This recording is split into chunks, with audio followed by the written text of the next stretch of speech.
Welcome back to another edition of Before Floor, an extension of Five on the Floor on the Five Reasons Sports Network. We come to you before the Miami Heat go on the second night of a back-to-back against the Orlando Magic. We're going to go over this game, talk about the buyout stuff, run around the league a little bit, and get out of here. But we're excited. The panel for tonight's pregame show is directly below me, Marco Romo. Shout out to you. I don't know when's the last time we were on a stream together necessarily, although I say that and it was probably yesterday. And then Mateo Mayorga coming to us from where I believe is Denver, so it's probably pretty damn cold out by you. So thank you for joining the program.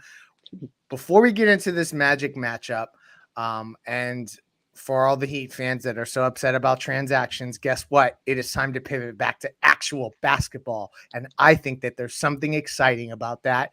Let's tell you about a great sponsor of this pregame show. And I believe the lead sponsor, and I'm not normally the host of your pregame show, although this brings back good vibes. Mark Brown, PA. Yes, that's correct. I don't know if we have the imaging related to it, but truthfully, if you're a young single individual, you need to reach out to Mark Brown, PA. If you're older and kind of have put this off, you need to reach out to Mark Brown, PA. This is having all of your finances in order from a legal perspective, in case you were to be unconscious or decapitated, anything crazy like that, incapacitated, all of those pacitated words. Mark Brown, PA is where you would want to go to get help for that. If you have a family and it's not that serious and it's not that dramatic as I just made it, and you just want to make sure that your assets in order and that you're making sure that everybody would get the things that you wish them to get. This is about succession planning in its finest. Mark Brown, PA.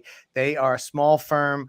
They specialize in these things and they're willing to really work with you one-on-one.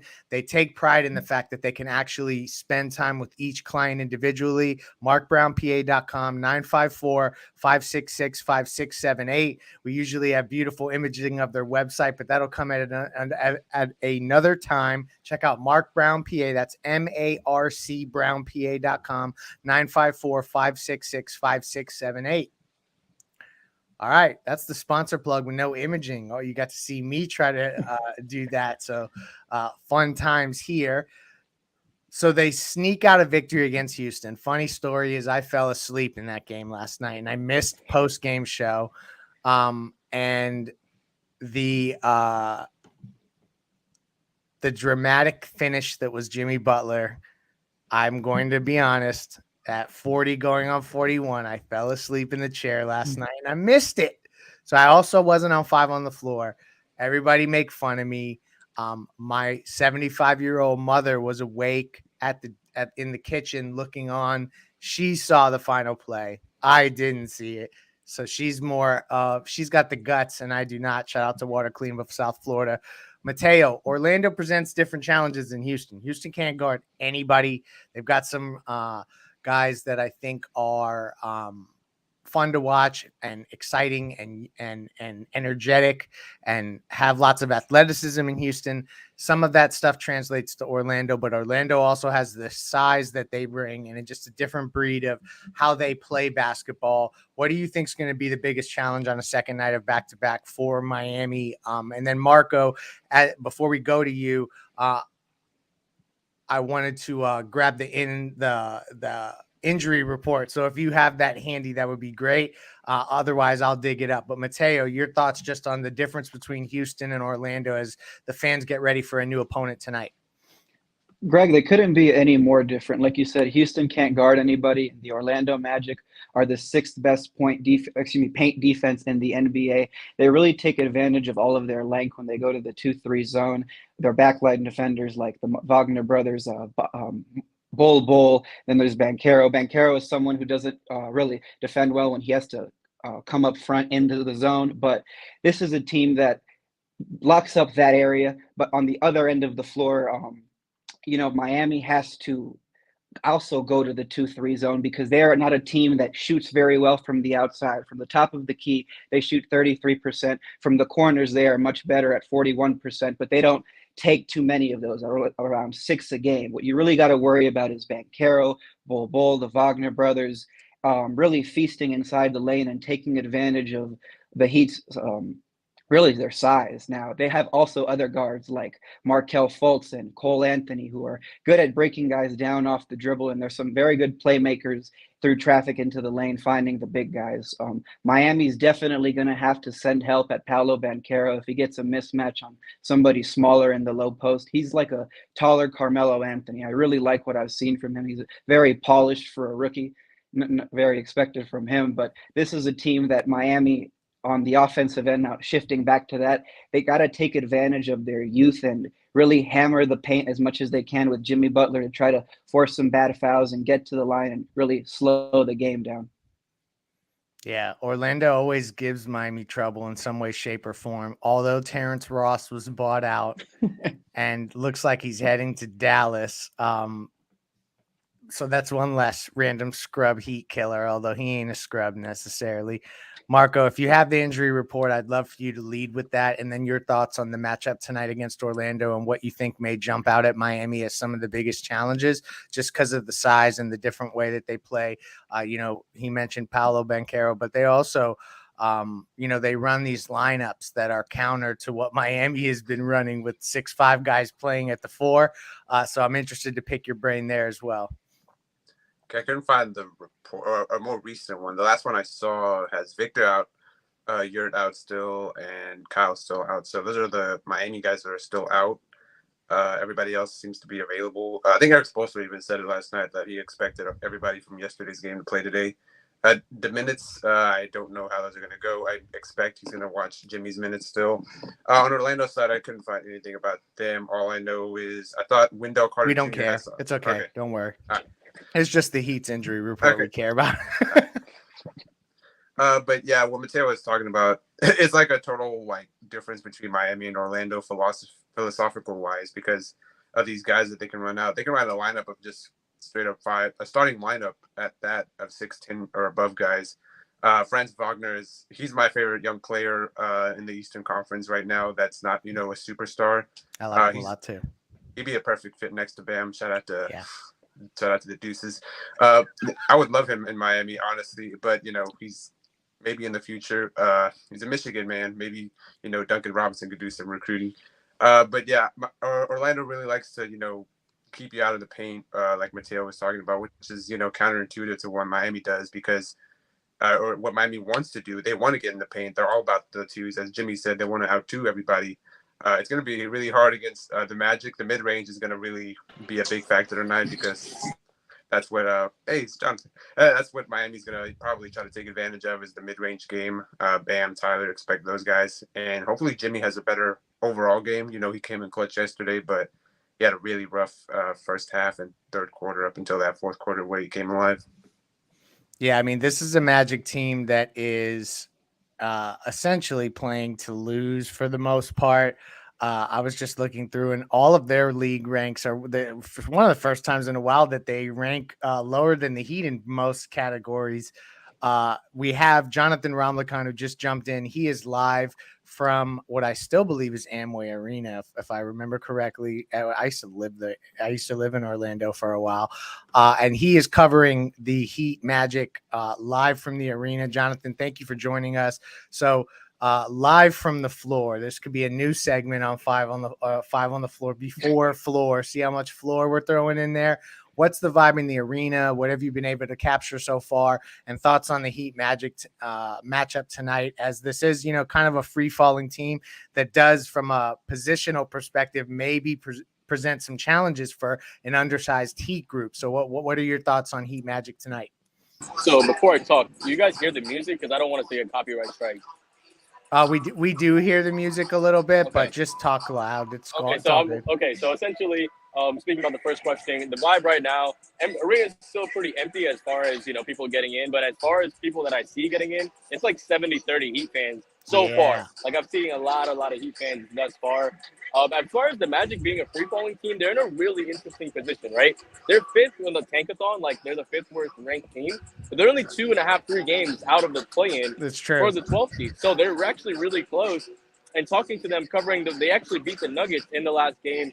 That was Thursday night. That's the #1 seed in the West. So they played a really good game. They actually started off 0-12, and they ended up leading by 12 at the end of the first quarter. So that was a 24-point swing by the Orlando Magic. And they're a team that plays so free because they really have nothing to lose. They're a bunch of young guys.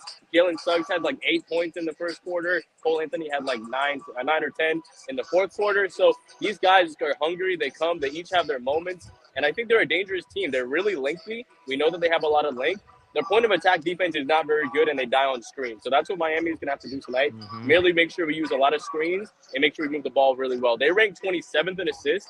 Last game out, they did match Denver, which is second in the league in assists. But we want to make sure that we defend the pass a little bit better. Don't give them any wide open looks, and I think we'll be good from there. Great analysis. Happy that you were able to jump on live from the arena. We got you covered, South Florida, and even beyond when you're on this YouTube channel. This network will have you covered on site at games. And to your point about Orlando playing a lot better, not only did they beat Denver, they went up to Philly and got a victory. They beat Boston recently. So they've been playing good. I think they even, not that this is a feat right now, they won in Golden State when they were on a recent West Coast trip. So I want to sneak in a quick prize pick or two here. So just want to ask you guys, pivoting from this game a little bit before we get final predictions and such. And there you go. You get a view of the Amway Arena with nobody warming up at the moment, but you may see someone come out. That's how this goes. Max Strus was there a little bit ago. He was shooting some threes. Hopefully he continues to warm up because we need that. He was a microwave last game. They need more of that from him. Also, Victor Oladipo appears to be the only guy who could potentially come back before the All-Star break. Yurt, Lowry, those guys are all after All-Star break. I even heard that there was a likely chance they're going to play it safe and keep Vic out till the All-Star break as well. So just to bring you guys up to date on that. But let's talk buyouts for a minute here. Mateo, is there any name you've heard so far? And I'm not going to rattle them off. So if you don't have one, it's not a big deal. But just generally your thoughts on the Heat adding some of the names that we've heard on the buyout market. And is there any name that really jumps off the page for you that you think is somebody that could help Miami at this stage? Well, of course, Russell Westbrook. I don't believe he fell off a cliff going to the Los Angeles Lakers. He was given another role. When he was in Washington, he averaged a triple-double. He was a high-usage point guard with the ball in his hands. Over there in Los Angeles in his first year, they really stuck him in the corner and had him play two guard. And somehow playing 78 games, he managed to catch more heat than Anthony Davis, who didn't even play half of the season. He may not be as quick as he used to be, but he is still someone that I don't think he needs the help of a screen to get inside the paint. And now if Oladipo is going to be out until after the All-Star break, the Heat are down one of those guys. And really, Jimmy Butler and Bam Adebayo are the only guys you could rely on this team to get into the paint without help. The Heat don't have very many of those players. I know you need the help of outside shooting, but really, I think the Heat get good looks. It's just the guys who are marksmen are just not having a very good season. I think Russell Westbrook, apart from getting inside the lane, also impacts the game through his playmaking and rebounding. So also his DNA is very much like Heat culture. He's always been spoken about as a great teammate everywhere he's been at. So he's my top choice. You know, I wasn't so much on the Russ train, and I've been talked into it in terms of like this team just needs talent that can maybe even rack up statistics, and it goes counterintuitive to probably every data point we can find, Marco. What other buyout guys other than Russ? Because there are strong signals that he may go to Chicago, but nothing final. So, I mean, obviously Russ could end up in Miami, but is there anybody else on the buyout market that you like? And then I'm going to quiz you guys on some prize picks before we get picks and get out of here. Honestly, outside of, the main guys that you've been hearing about, Reggie Jackson's been a guy that I've been keeping my eye on. He was a big playoff performer for the Clippers not that long ago. He was, as my friend Ryko, I think, called him Mr. Government Bailout, because he'd always bail out the Clippers in late game situations, which is always funny because they would always have, Kawhi or Paul George out. He would always be the guy they look upon to, create something. But that was, 2 playoffs ago. He's not that same kind of guy even now. He's still a pretty, productive player. from what I've seen from the Clippers games, because I've only been able to catch a lot of the late games recently. But I think he's another guy they should look at. But also, he also likes to pound the rock, like Russell Westbrook, high usage guys. I don't know if Miami needs high usage guys right now. They need a lot more guys that can play off the ball. Maybe like a Patrick Beverly. But it's really you're kind of picking. You're really nitpicking right now between guys that are in the buyout market. So you really can't be too choosy if you're Miami right now. Yeah, no, that's true. And I think I tweeted recently that they're going to wait to see all their options. And people are like, are you trolling us that they're going to wait? Meaning like they're going to be inactive. It was more that like it takes more than like 4 hours. I know that everybody thinks that this is moving so fast because we have to scroll on our phones and refresh and refresh and refresh. It could take a few days for every player to get waived that could potentially be brought in, and there hasn't been a lot of an abundance of front court guys, so I think that they were prudent and like see who else could get waived before they just jump in there. It doesn't mean they're inactive necessarily, and lately I've been tough on those guys, but I'm just having to clarify people need to chill. All right, I got Prize Picks, and I want to know what you guys think of these. Use the code 5 FIVE to get your initial deposit matched up to $100. PrizePicks.com. You can do a desktop, or they have a really dope, easy mobile app. You're choosing overs and unders. So Jimmy Butler, in his last 5, averages 21.2 a game. He is at 22.5 points tonight. He's gone over that 3 of his last 5. Jonathan, I'll start with you. You think Jimmy Butler's going over or under on points tonight on Prize Picks? I'm going to take over, and here's why. I think they have a lot of mismatches that Jimmy can attack. I feel like, like I said, the point of attack defense for Orlando isn't great, and they don't really have that many great wing defenders. Their front court is massive, right? But I think outside of that, I think he'll be able to pick his matchups, whether it's Paolo Banchero, because he's not really a great defender yet. I watched him yesterday or Friday against even Aaron Gordon. Aaron Gordon was bullying him. So, you have other guys. I think Jimmy Butler can get it to the free throw line and have a scoring night tonight. Bam Adebayo is at 21.5 points. He's averaged 24.8 in his last 5. Dude's been just balling. But he's only eclipsed 22 twice in the last 5 games. It was 32 and 38 when he did eclipse that number. Mateo, 21.5 points, over or under on Prize Picks. Bam Adebayo tonight against Orlando. I'm going to go with the over. In the mid-range area, the defender who he has to worry about the most is Wendell Carter Jr. He's probably their only big who can come out and guard a little bit of the perimeter. I think Bam has been electric from the mid-range area, regardless of who you put in front of him. When you give him the space, he's just knocking down those shots in the interior, well, closer to the basket. Mo Wagner is very strong. There was some moments where he was giving Nikola Jokic a little bit of trouble, not for too long, but I think Bam should be able to take advantage of him down low. And really, I think they're going to run some inverted pick and roll, and Bam and Jimmy are going to go crazy tonight. So give me the over. I'll take it. And then lastly, Marco, Tyler Hero's at 21.5 also. He's averaging 22.6 in his last 5. He has gone over 21.5, 3 of his last 5, including 31 in the win against Houston. Are you going over or under Tyler Hero, 21.5 tonight against Orlando? I probably lean under because I think they're going to go to Jimmy and Bam more tonight. It's going to be a product of how Tyler's going to feel. Maybe if he's hot, he's going to get the ball up, but I feel like it's going to be, the 2 front court guys that are going to get a majority of the ball, a majority of the looks, majority of the ball handling late in the game. Unless, Tyler gets cooking from outside, which is a possibility. He's ignitable, as Eric Spoelstra likes to say. So, but I'm going to go under tonight. He struggles off trying to get these guys off the dribble, even if they are bad at the point of attack. They're very physical, and Tyler's still kind of growing into his body. So I expect the front court guys to get more of the heavy load tonight, and Tyler will probably go under that number. Look at that. If you play on Prize Picks, use the code 5 and had your deposit matched, you just got picks from experts on this show on the Miami Heat that you could play. Use that code 5 to get that initial deposit matched. We're trying to hook y'all up with as much as we can among the disappointment of the deadline as we look ahead to the buyout market. Miami is a 1.5 point favorite on the road tonight. The Orlando Magic are 4-1 against the spread versus the Heat at home over their last 5. So how are we feeling tonight? quick picks going around the room. I'll start. The Heat are going to get a victory here. They're going to cover the 1.5 point spread. I just think that as Jimmy and Bam, if those two are going to start playing consistently every single night, I think these are the games that they're going to start to take care of. So my pick is Miami covering 1.5 points. How you feeling, Jonathan? I'll go to you first, just because at any moment he could have to do something differently because he's in the arena. So up next, Jonathan.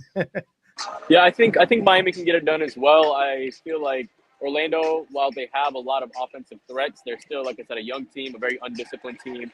As long as we can make sure we keep the point of attack defense, because they have a lot of really good guards. Like I said, Cole Anthony, Jalen Suggs, Markel Fultz is coming back.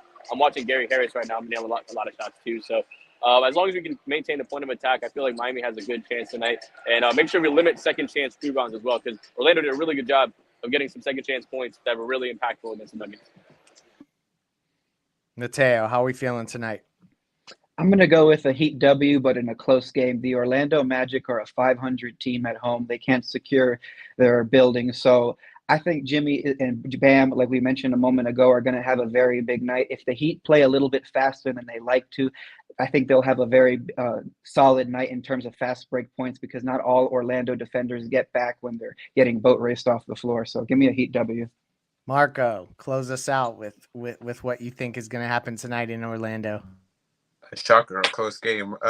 Miami's going to come out with the win, I think, though. I think they're going to be like, we got to start racking these wins up right now, especially, against teams like Orlando.